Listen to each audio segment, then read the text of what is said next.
Out of Time is about emotion, it's about life, it's about displacement, it's also about euthanasia, dare I say.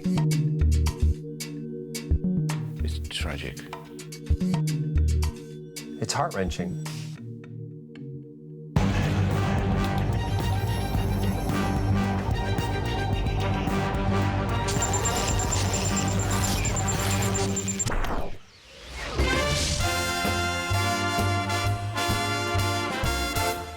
Big decision we made at the start of Out of Time that was such a good decision in the end was not to have a big monster or enemy. At least it wasn't a spaceship full of aliens. That might have been easier. The only science fiction element in this episode is the fact that these people come from the past. Is there any way you can go steeper? I can go steeper. Yeah, it's just like that. There's a hole in time and space continuum and you're flying into that. Just picture that. Okay. Russell just happened to say he wanted to sort of see a love story. Wouldn't it be great if we started the show with an image of a plane from the 1950s just flying through the clouds, and they land and Torchwood are there and they have to look after them and integrate them into modern society. Initially, they don't think that should be a problem, but it turns out to have a devastating impact.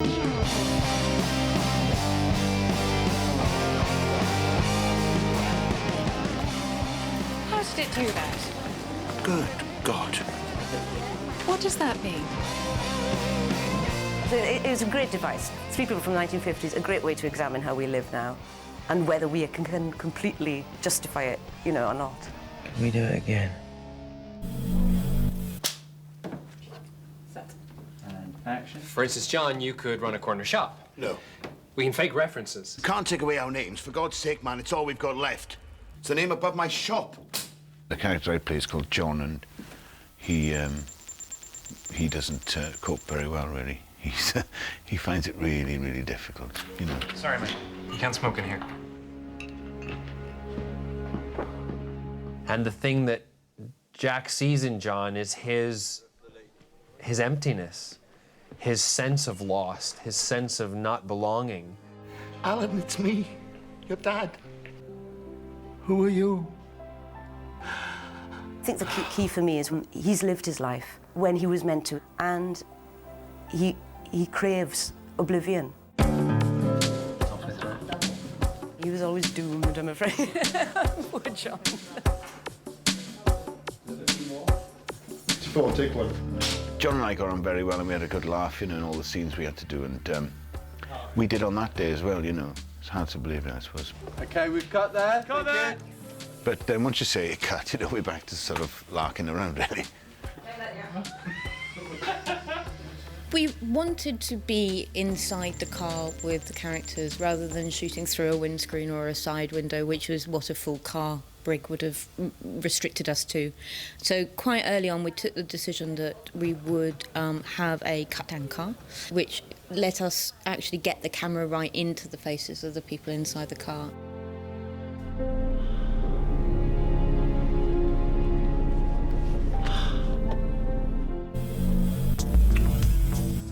I think the thing to remember about Gwen and Emma is, as a pairing, is that Gwen's not that far off being a teenager. We're not being specific about her age, but she's got that energy and that youthfulness about her, and at the same time, she's got the age and experience to sort of sit there like a mother with her. The Emma I know was looking forward to a pretty conventional life. The others had their role within society, she didn't. So she's unformed. I think she's more excited by this new world. Although she's very, very shocked and traumatised by the loss of her family and the loss of everything she knows, she's got that youthful excitement. So, how many men have you done it with?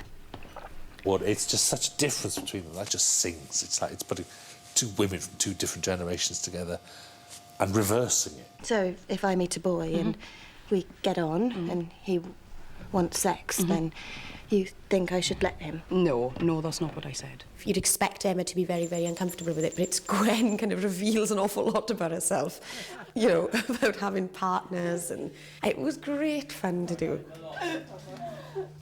It was a funny scene to film. That's the whole point of the episode, is to get scenes like that.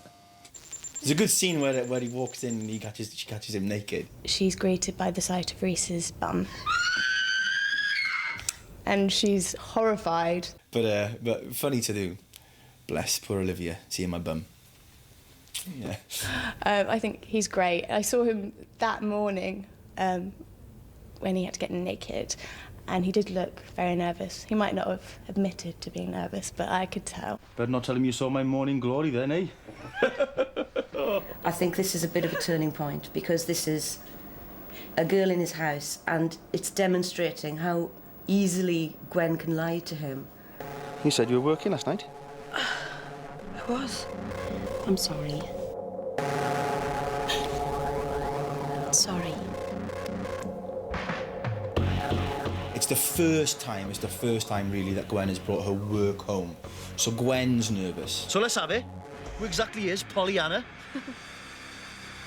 Oh, is it to do with work? She's loving this job so much, it's so extraordinary, that she doesn't mean to. But naturally, she's starting to take Reese and the relationship for granted. I'm glad you haven't got a girlfriend. Me too. Everyone's had their hearts ripped out and exposed, and now actually it's time to get to the heart of Owen and see him falling in love and how that changes him and how it lights him up, actually. Hello there. Gorgeous sort of 1950s matinee idol figure steps out from the plane and he's besotted.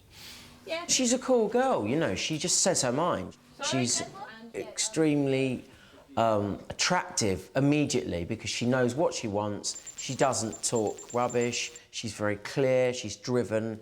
And I think that Owen's attracted to that immediately. I guess I'm just another pig-headed man telling you what to do. Well, you better make it up to me. I want to learn all about this new world. We had lots of debates about the fact that whether he would teach her sexually or whether she would surprise him. So Owen thinks he's got all the tricks, but he's disarmed, really. His rule book is taken away, is thrown away by this woman.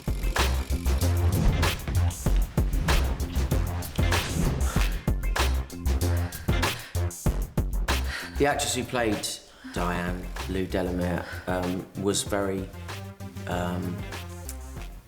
attractive. No, sorry. I'd sort of written that I wanted them to always maintain eye contact. I didn't want it to be, you know, I wanted them to be honest about what they were doing. I really felt there was an intensity, and because they were quite honest in holding the sex scene for so long, you got past the point of thinking, oh God, look, it's a sex scene.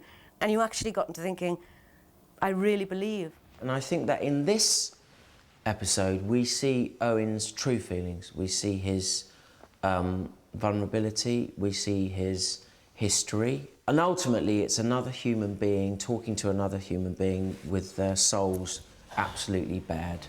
It's like when I'm not with you.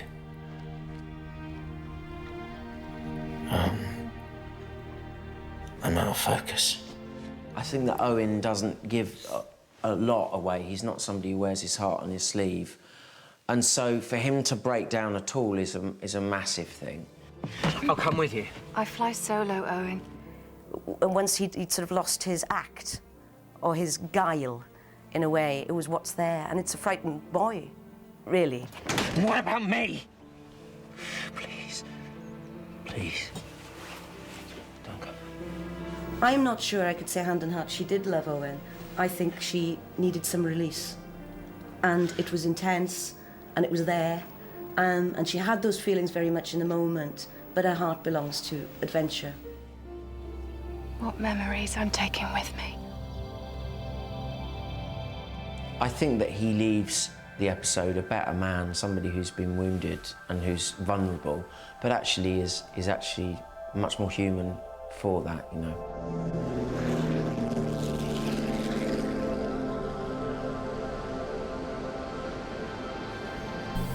In every person's life, there is a stage or a time that comes when you just want to go to the darkest, most dismal place. Combat is vicious, is rough. You got this face punching, blood broken nose, broken tooth extravaganza.